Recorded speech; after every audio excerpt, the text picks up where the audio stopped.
Oke, baik. Selamat siang kepada Bapak Yulizar dan juga Pak Doni. Assalamualaikum warahmatullahi wabarakatuh. Kami mengucapkan terima kasih terlebih dahulu yang sebesar-besarnya kepada Bapak Doni dan Bapak Yulizar selaku dosen pengampu mata kuliah analitika data atas pengajaran yang telah diberikan selama proses pembelajaran berlangsung. Berkat bimbingan tersebut, kami dari kelompok 5 kelas 3 Teknik Industri dapat menyusun, mengolah, dan memaparkan hasil analisis data yang telah kami lakukan untuk mengenai prediksi tingkat kecanduan media sosial pada mahasiswa menggunakan machine learning.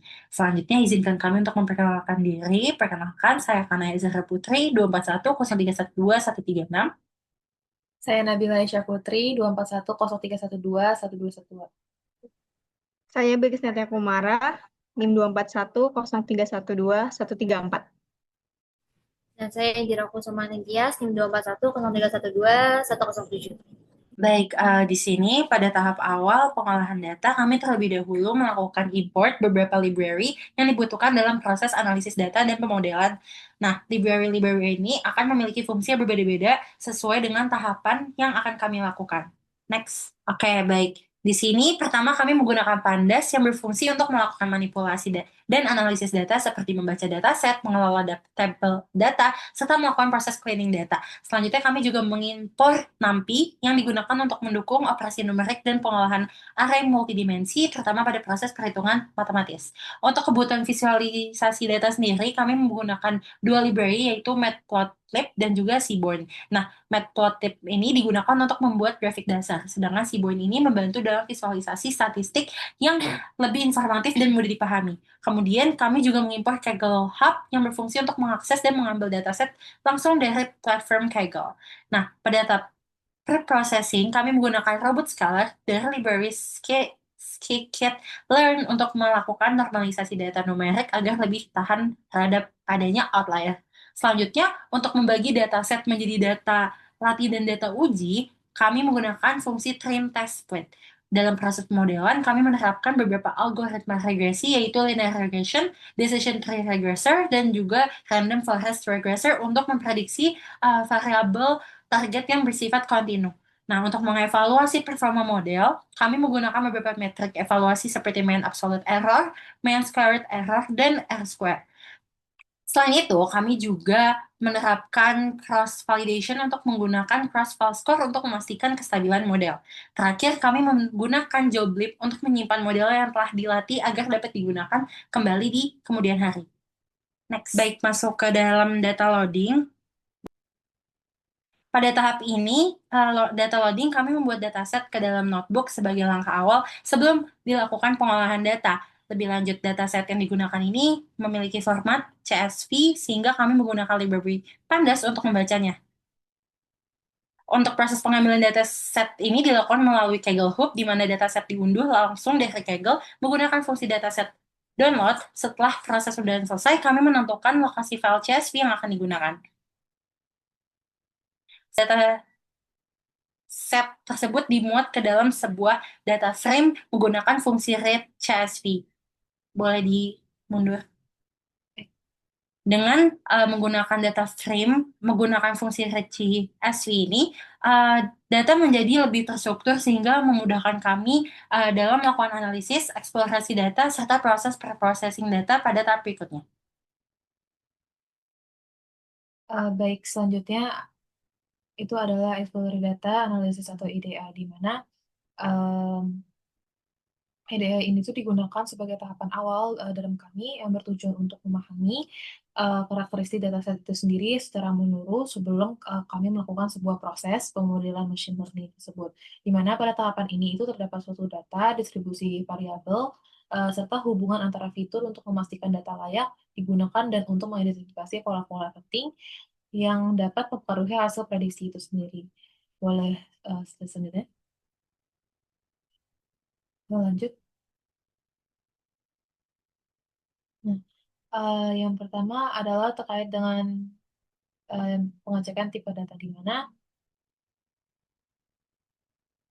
di dalam cek tipe data ini kita ingin melihat sebanyak 708 baris data dan juga 13 kolom, di mana data set ini akan mencakup kombinasi data numerik, dan kategorikal dengan variabel target berupa addictive score, yang dimana addictive score ini akan mempresentasikan tingkat kecanduan media sosial pada skala 1 hingga 10.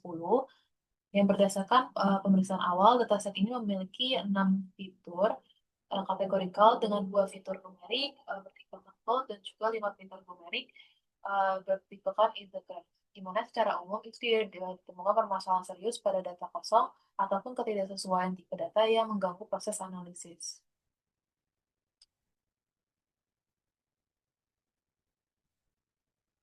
Boleh lanjut lagi? Kemudian pada kami itu analisis univariat juga sebenarnya pada fitur numerik ini di mana dilakukan dengan memahami distribusi masing-masing variabel tersebut, di mana hasil visualisasi itu menunjukkan bahwa average lucidity hour ini memiliki distribusi yang relatif simetris dengan konsentrasi pada rentan 4 hingga 5 jam per hari, di mana hal ini mengindikasikan bahwa sebagian eh, besar responden itu memiliki durasi pengguna media yang sosial yang cukup tinggi dalam aktivitas sehari-hari. Boleh lanjut ke yang grafik?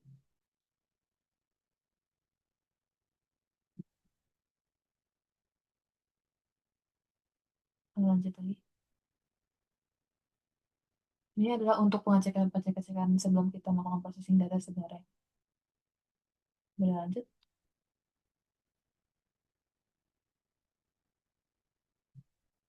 Lanjut.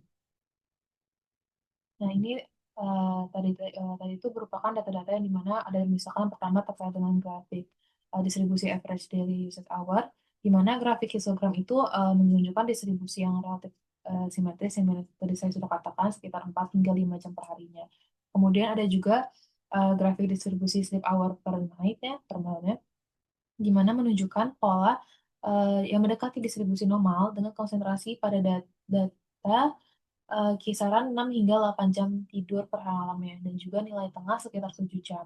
Yang dimana pola ini dapat mencerminkan kalau misalkan kebiasaan tidur mahasiswa itu yang masih berada dalam batas wajar itu, dan juga tidak menemukan bahwa adanya sebuah nilai yang ekstrim yang mencolok.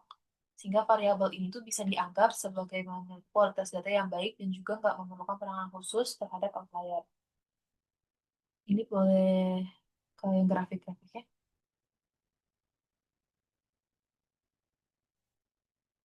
Baik, selanjutnya itu adalah grafik distribusi age, yang mana di grafik yang usia ini itu dia memperlihatkan distribusi yang tidak merata dan juga terkonsentrasi kuat, dan pada rentan sekitar 19 sampai 22 tahun, di mana hal ini menunjukkan bahwa mayoritas responden merupakan mahasiswa usia awal hingga pertengahan.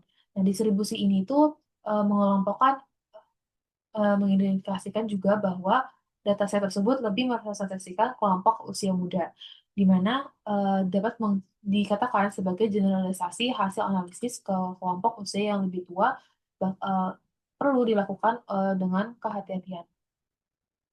Kemudian ada grafik distribusi mental health score, yang dimana grafik tersebut itu menjelaskan terkait dengan pola yang mengelompokkan pada beberapa nilai tertentu, dimana dengan frekuensi yang cukup tinggi pada skor menengah, dan juga hal ini bisa menandakan bahwa persepsi kesehatan mental responden itu cenderung berada pada tingkat sedang. Nah, tidak terlalu rendah juga maupun nggak terlalu tinggi.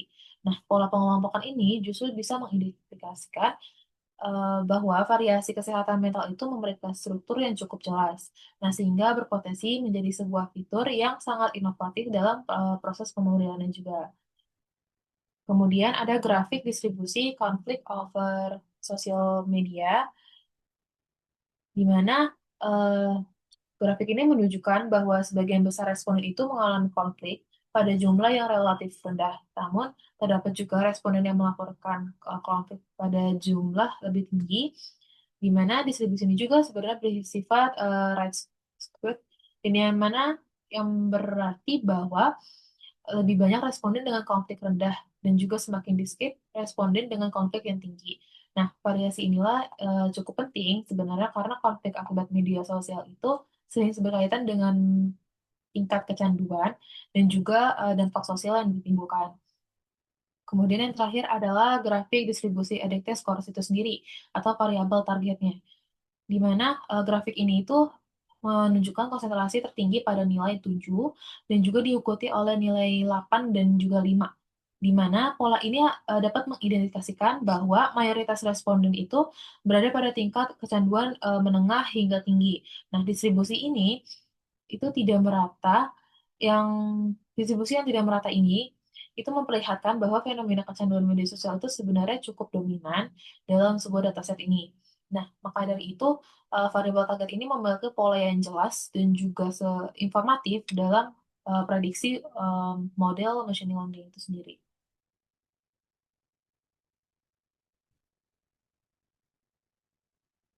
Boleh lanjut? Lanjut.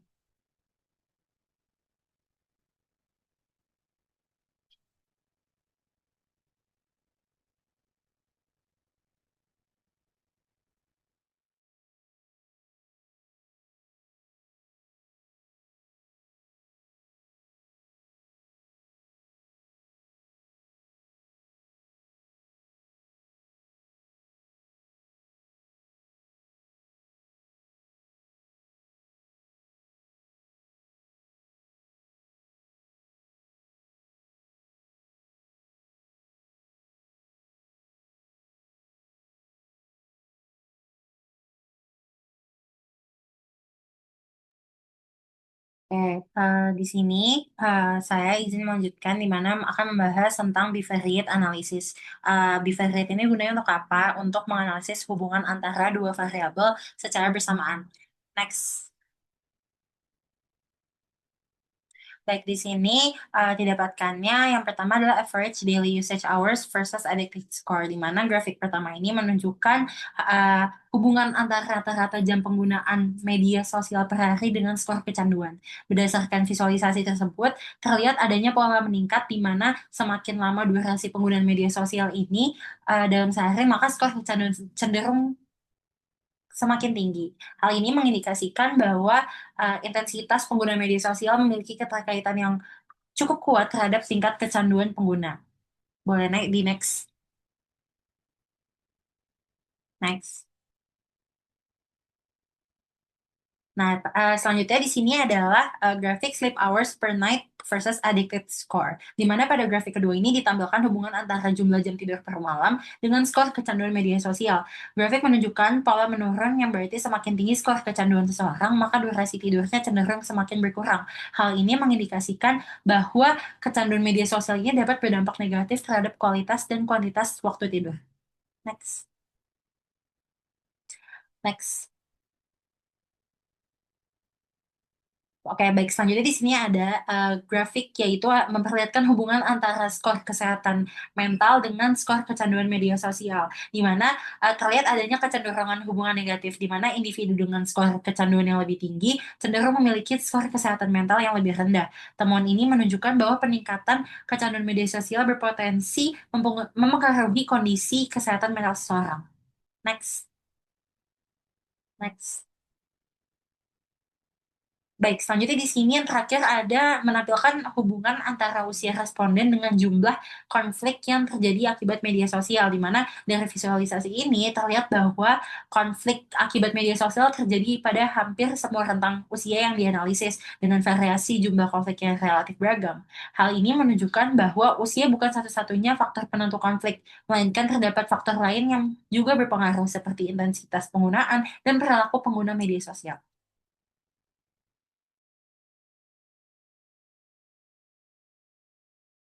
Baik, selanjutnya di sini ada correlation matrix yang dimana di sini akan dijelaskan bahwa akan ada hubungan yang terkuat dibanding dengan tingkat dari adiktif dari mas.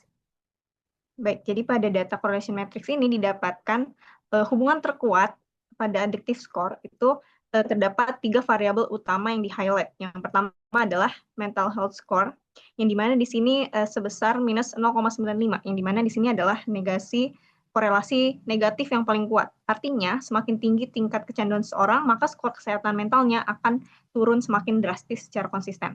Kemudian yang di-highlight yang kedua adalah konflik over social media yang dimana sebesar 0,93, yang dimana korelasinya ini positif, yang sangat kuat, dimana semakin tinggi skor adiksinya, maka semakin sering pula individu tersebut mengalami konflik dengan secara sosialnya dari penggunaan media sosialnya.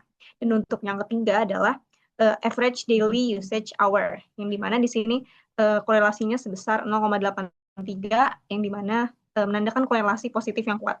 Waktu penggunaan yang digunakan pada orang-orang di sini itu langsung mempengaruhi tingkat kecanduan mereka. Selain itu, hubungan antar variabel pendukung selain dari variabel yang ditargetkan itu juga terdapat hubungan menarik seperti pada mental health versus conflicts, juga sebagai usage hours dan juga sleep hours, dan juga sleep hours dengan mental health seperti itu. Baik, selanjutnya pada processing data, di mana tahap ini bertujuan untuk menyiapkan data agar lebih optimal dan siap digunakan dalam proses pemodelan. Boleh di next.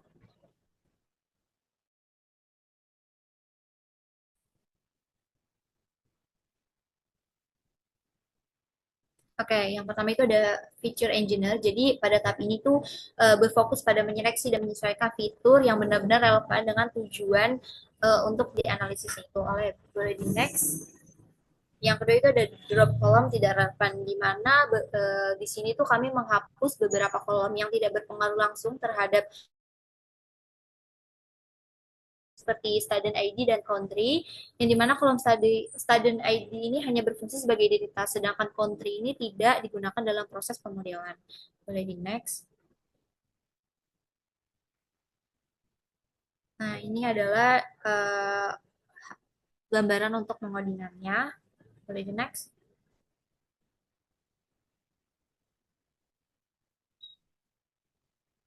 Ini juga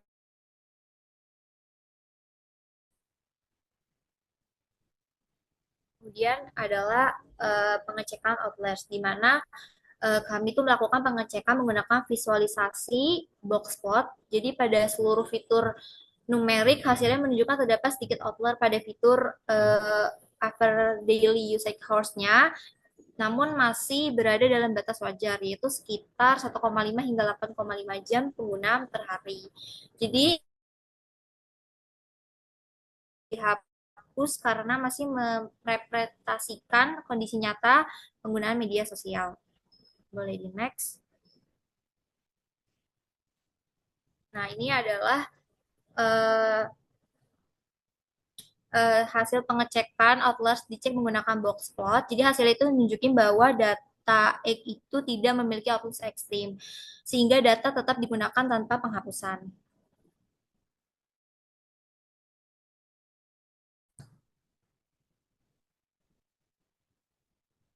Nah, ini yang tadi, boleh di next. Selanjutnya untuk split data, yaitu pada tahap terakhir pada processing data ini, dataset dibagi menjadi dua bagian, yaitu 70% data latih dan 30% data uji variabel. Yang dimana targetnya itu digunakan adalah adaptive score, sedangkan fitur lainnya itu menjadi variabel inputnya. Model itu dapat dilatih dengan baik dan dievaluasi secara objektif. Boleh di next. Boleh di next.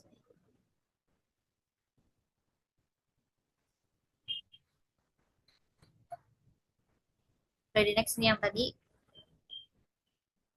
Nah, jadi setelah itu tadi kan sudah dihitung kan. Jadi setelah itu seluruh tahapan processing ini. Jadi dataset yang digunakan terdiri dari 705 baris dan 10 kolom, di mana pada tahap ini data itu dibagi menjadi dua bagian, yaitu data latih yang tadi sudah saya sebutkan dan data uji testing test. Jadi pembagian itu dilakukan seperti yang tadi 70% dan 30%. Variabel target yang digunakan adalah penelitian ini adalah relapse score, yaitu target sesuai notebooknya. Jadi untuk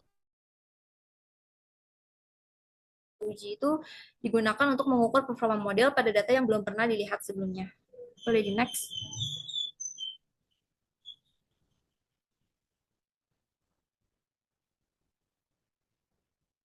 Next.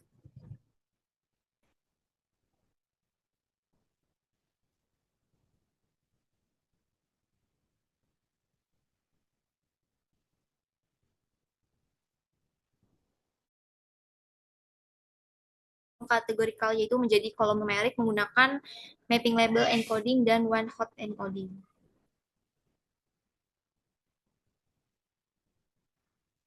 Ini adalah tampilannya seperti ini. Ini pengkodingannya.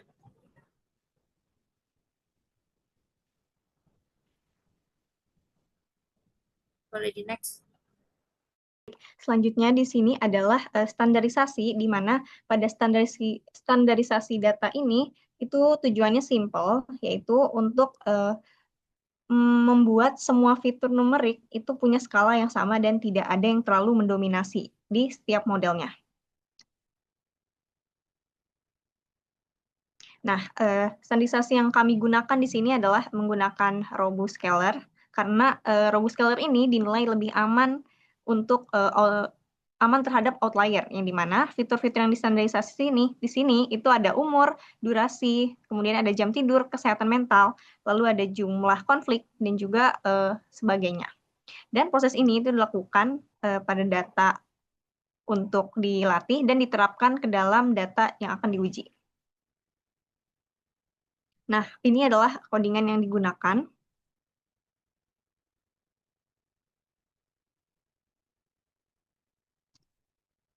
Nah, ini adalah codingan yang digunakan untuk melakukan standarisasi, dan ini adalah grafik histogram data setelah distandarisasi. Selanjutnya adalah data bersih, di mana ini adalah codingan yang digunakan. Dari hasil codingan ini, kami mendapati bahwa data yang selesai tahap preprocessing itu mendapati ada sebanyak 23 kolom dengan 493 baris. Selanjutnya adalah modeling. Jadi setelah data itu sudah siap, kami melakukan modeling, yang dimana kami menggunakan 3 model di sini.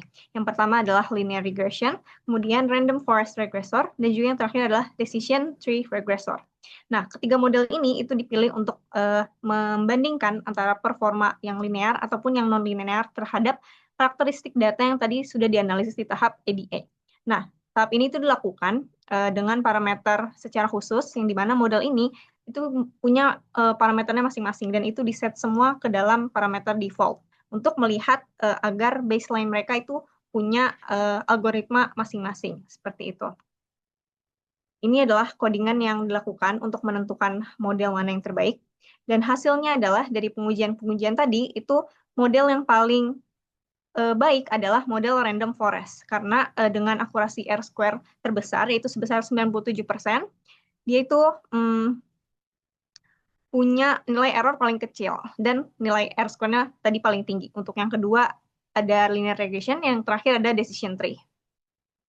Ini codingan yang terakhir untuk menentukan feature importance, yang dimana hasilnya adalah seperti ini, didominasi oleh mental health score.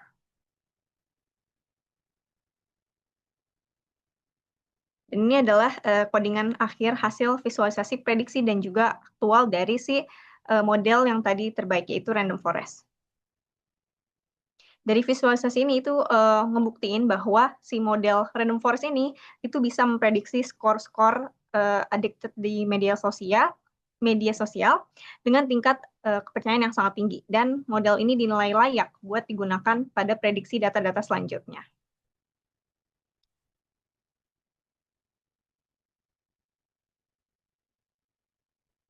Jadi dapat disimpulkan bahwa durasi penggunaan media sosial itu seperti konflik akibat media sosial, terus juga ada kondisi kesehatan mental, itu sangat berpengaruh terhadap si tingkat kecanduan media sosialnya. Nah, jadi dari semua model yang diuji, itu random forest regressor adalah model yang paling baik untuk memprediksi addictive score.